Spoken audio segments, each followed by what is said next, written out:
Welcome to the InnerSelf.com video version of What Do the Different Colors of Mold Mean in My House? You may be interested, or possibly horrified, to discover you ingest and inhale thousands of tiny life forms on a daily basis. The air and surfaces around you are home to multitudes of bacteria, fungi, viruses, mites, algae, and protozoa. Your skin isn't much better, with a complex ecosystem of organisms called commensals, which aren't necessarily good or bad, but will shift in their composition depending on where you live, the products you use, and the pets you have. Most of these creatures are generally undetectable due to their microscopic size and low concentrations. But when they find a niche they can exploit, you might notice them by their smell or the appearance of unwanted staining and color changes. A lot of this fungal growth is what we call mold. We've all been disappointed in ourselves at one time or another, lifting a neglected orange out of the fruit bowl to discover the bottom half is covered in a velvety blue-green growth. But what do the myriad colors that appear on our stuff tell us about the world we try not to think about? Black. Toxic black mold can develop in the home due to a flood or chronic damp conditions. Often black staining is quite a disturbing occurrence. The concept of toxic black mold is one many people have become aware of due to flood impacts. A quick online search will likely terrify you, but not all black discoloration is due to the same organisms, and almost none of it will outright cause you harm. Stachybotrys is the one known as toxic black mold. It often turns up on building materials that have been wet for a long time. When the grout in your shower turns black though, that's a different fungus called Oreobasidium. It's slimy, sticky, and somewhere between a filamentous mold, which grows thread-like roots through whatever it's eating, and a yeast, which prefer a free-floating, single-celled style of life. Bleaching will often kill Oreobasidium, but the dark pigmentation will likely hang around, harmlessly, but stubbornly. The mold colonizing the grout in your shower is unlikely to be toxic. In fact, you can kill it with bleach, but the harmless pigment may linger behind. Blue. Mold growing in your fruit bowl is related to the one that gave us penicillin. The dusty appearance are spores waiting to be disturbed and spread all over your other fruit. That blue-orange I mentioned before, you can thank penicillium for that. The organism that gives us blue cheese and the antibiotic penicillin is also responsible for producing a dense growth of mold that almost looks like smoke when disturbed, spreading millions of spores onto the rest of your fruit bowl. Penicillium is a big group with hundreds of species, ranging from recognized pathogens to species yet to be named. However, the ones that turn up in our homes are generally the same weed species that simply cause food spoilage or grow in soil. Yellow and orange. Yellow molds can leave a stain behind even once the spores are gone. We often think of fungi as organisms that thrive in the dark, but that's not always true. In fact, some need exposure to light, and ultraviolet, UV, light in particular, to complete their life cycle.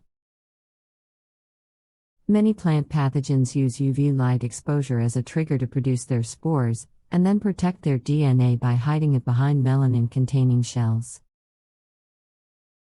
Stymphalium and Epicoccum turn up in our homes from time to time, often hitching a ride on natural fibers such as jute, hemp, and hessian. They produce a spectrum of staining that can often turn damp items yellow, brown, or orange. Green. Trichoderma is present in all soils, and will grow fast if the conditions are right. We're all fairly familiar with the green spots that turn up on moldy bread, cake, and other food items. Often we try to convince ourselves if we just cut off the bad bit, we can still salvage lunch. Sadly, that's not the case, as the roots of the fungi, collectively called mycelium, spread through the food, digesting and collecting sufficient nutrients to pop out a series of tiny fruiting bodies which produce the colored spores you see.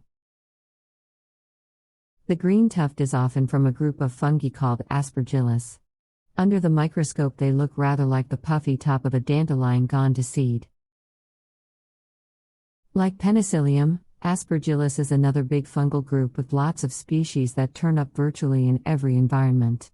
Some are heat tolerant, some love acid, and some will happily produce spores that stay airborne for days to months at a time. In the green gang is also a fungus called trichoderma, which is Latin for hairy skin. Trichoderma produces masses of forest green, spherical spores which tend to grow on wet cardboard or dirty carpet. Pink, purple and red. Red oncom is a traditional staple food in West Java, Indonesia, is made with Neurospora. There are plenty to speak of in this category.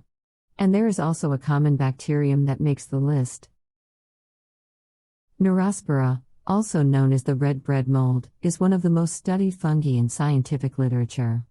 It's another common, non-hazardous one that has been used as a model organism to observe fungal genetics, evolution and growth. Fusarium is less common indoors, being an important crop pathogen, but will sometimes turn spoiled rice purple.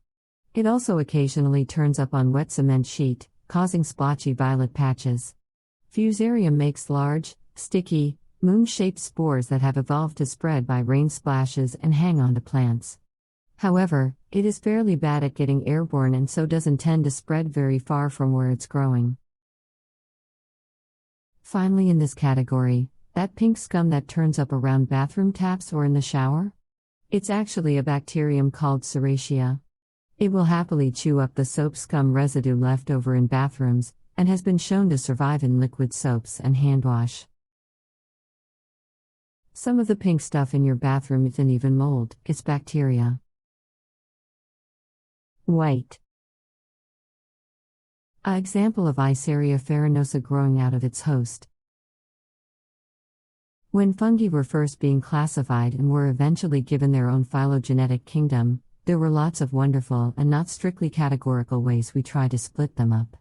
One of these was hyaline and non-hyaline, essentially referring to transparent and colored, respectively. One of the interesting non-pigmented molds you may well catch sight of is a thing called Eiseria farinosa, farinosa being Latin for flowery. This fungus is a parasite of some moths and cicadas and is visible as brilliant white, tree-shaped growths on their unfortunate hosts. So when you notice the world around you changing color, you can marvel with your newfound knowledge at the microscopic wonders that live complex lives alongside yours. Then maybe clean it up, and give the fruit bowl a wash. About the author. Michael Taylor is an adjunct academic at Flinders University. This article is republished from the conversation under a Creative Commons license. We hope that you have enjoyed this article. For over 30 years, we at Inner Self have sought to encourage new attitudes and new possibilities. For more inspiration, visit us at innerself.com. Thank you.